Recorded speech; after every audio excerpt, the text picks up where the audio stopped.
Bonjour à tous, nous poursuivons avec la troisième Mishnah du troisième Pérec. Donc là, la Mishnah continue et nous enseigne comment donc on a porté les Bikurim à Yerushalayim.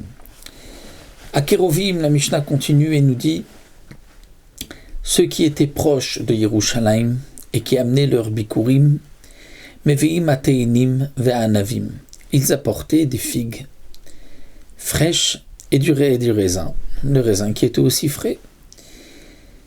Barichokim, et ceux qui étaient plus loin, qui habitaient plus loin, donc qui habitaient loin de Yerushalayim et qui ne pouvaient pas amener des figues fraîches à Yerushalayim parce qu'il y avait quand même du chemin.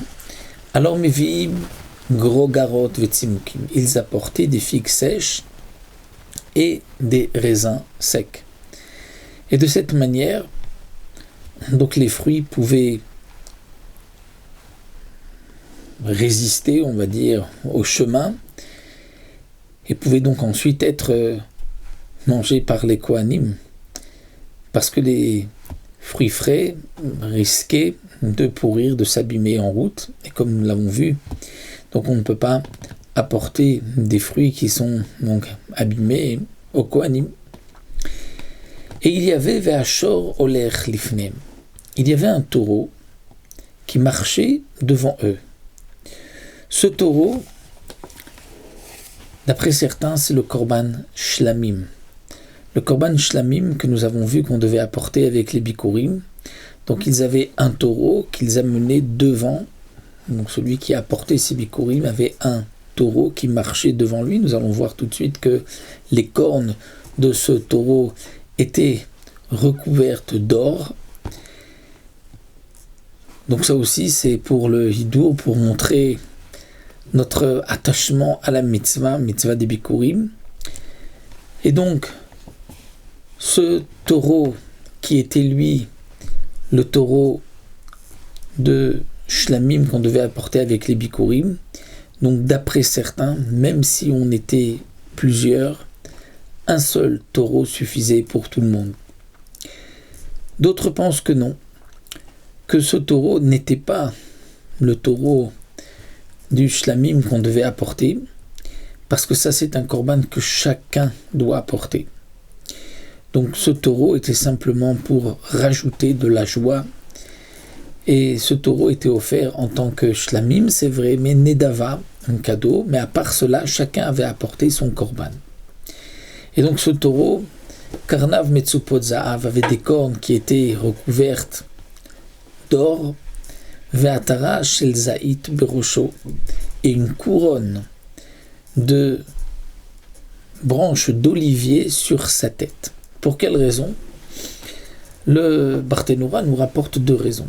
D'après certains, c'est parce que, comme on le sait dans le verset Eretz Ritaou Sora, où on nous rapporte les 7 fruits d'Israël, il y a un deuxième verset, Eretz Zetchem en Udvash. Donc Zaït est dans le deuxième verset le plus proche de Eretz, de la terre. Et donc c'est pour cela qu'on prenait justement cette couronne en branche de feuilles d'olivier.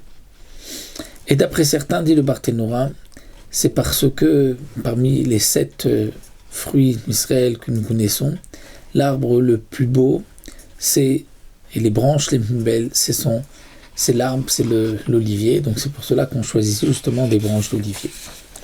Et Khalil Make Lifnem.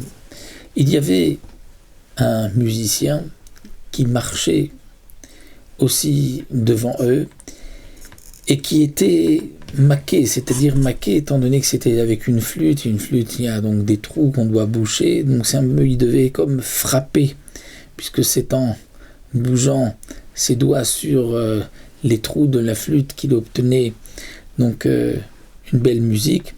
Donc c'est pour cela que pour rajouter de la simra, il y avait quelqu'un qui jouait de la flûte qui était donc devant tous ceux qui apportaient les bikurim. Magim Karov l'Yerushalayim, jusqu'à ce qu'on arrivait proche de Yerushalayim. Et Giu Karov l'Yerushalayim, lorsque on était proche de Yerushalayim, donc il devait chanter et faire de la musique jusqu'à ce qu'il arrivait proche de Yerushalayim. Ensuite, comme nous allons le voir, lorsqu'ils arrivaient proche de Yerushalayim, ils s'arrêtaient, il y avait notre préparation, notre seder, notre tekes, et ensuite ils vont reprendre la musique. Dans la Tosefta, les Mefarshim rapportent, il est dit que ceux qui apportaient des bikurim marchaient que 2/3 de la journée, c'est-à-dire le premier tiers et le dernier tiers, et se reposaient au milieu parce qu'il faisait particulièrement chaud dans le tiers du milieu. Et là, il fallait donc qu'ils arrivent doucement, bien qu'on doit toujours s'empresser de faire la mitzvah, mais pour qu'ils aient plaisir à faire cette mitzvah et qu'ils reviennent l'année d'après. Alors lorsqu'on arrivait, Igiu Karov l'Yerushalayim, donc là, ils s'arrêtaient, ils faisaient une pause, et Shalchou Lifnem, ils envoyaient donc un messager dire, voilà, nous sommes arrivés, Veitru et Bikureem. Et pendant ce temps-là, ils vont itrou, c'est-à-dire ils vont mettre tout autour, comme couronner leur bikurim avec de beaux fruits. Quels sont les fruits que l'on mettra? Ça nous verrons dans la suite, la fin du Pérec. Est-ce qu'on peut rajouter des autres fruits qui ne sont pas des 7 espèces ou uniquement des 7 espèces? Ça nous le verrons. Apachot, à ce moment-là, lorsque ceux qui habitaient à Yerushalayim avaient entendu qu'il y avait tout un groupe qui apportait des bikurim, puisque c'était juste après Shavuot, jusqu'à Sukkot, on avait donc cette possibilité d'apporter les bikurim.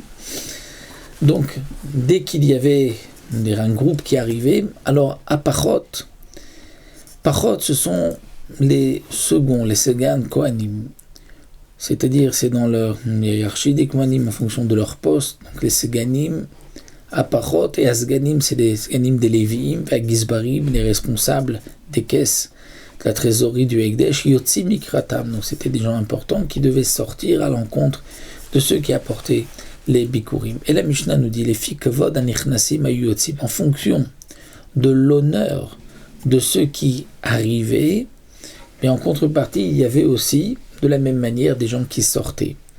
Alors que signifie en fonction de leur honneur? Est-ce que cela signifie que si c'était des gens importants qui arrivaient, alors des gens importants aussi sortaient? S'ils étaient moins importants, alors c'est des gens moins importants qui sortaient? Non, étant donné que, comme explique les Mefarshim, tout celui qui vient faire une mitzvah est considéré comme important. Donc lui aussi mérite tous les honneurs. Mais c'est plutôt en fonction du nombre, comme dit le Barthénora. S'il y avait beaucoup de gens qui arrivaient, donc il fallait aussi qu'il y ait en partie beaucoup de gens qui sortaient. Si c'était peu de gens, donc il y avait peu de gens qui sortaient. Mais tous ceux qui travaillaient à Yerushalayim devaient se lever devant ceux qui apportaient les prémices, les bikurim à Yerushalayim. C'est-à-dire que tous les magasins, tous ceux qui les commerçants de Yerushalayim devaient se lever. Et là, le précise de Barthénora que bien qu'il y a un principe que normalement celui qui travaille n'est pas obligé de se lever devant un Talmid Chacham, étant donné qu'il est obligé de travailler pour le compte de son patron, donc il n'a pas le droit de s'arrêter pour se lever. Mais ici, ils étaient obligés de se lever devant ceux qui apportaient des bikurim. C'était pour montrer la chavivut de cette mitzvah exceptionnelle d'apporter des bikurim.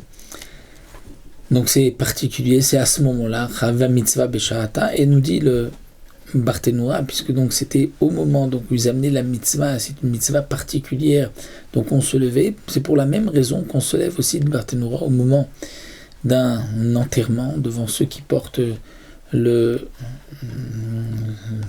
mort, ou bien les Havdil, devant ceux qui portent un enfant pour la Brit Mila. Il faut aussi se lever, puisque c'est un moment de la mitzvah, un moment important.